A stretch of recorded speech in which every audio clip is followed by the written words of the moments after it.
సభాసదులారా, పెద్దలారా, పూజ్యులారా, నేను ధర్మశాస్త్ర ప్రశంస వచ్చినది. ధర్మశాస్త్ర ప్రకారము రాజ్యము జ్యేష్ఠ కుటుంబంలోనిదే కానీ కనిష్ట కుటుంబంలోనిది కాదు. మొట్టమొదట మా తండ్రి గారు ఔదాని వల్ల వారికి ఎట్లో అర్ధరాజ్యము వచ్చినది. కావున వారిప్పుడు నా పైకి దాడికి వెడలుచున్నారు. అయినను నాకు ఆ ధర్మశాస్త్ర ప్రశంస అయ్యాల.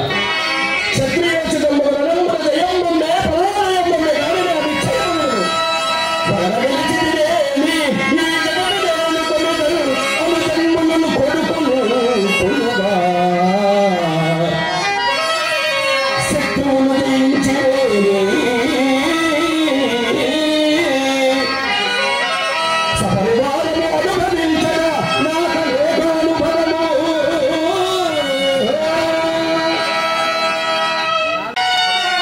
తండ్రి కుడిచి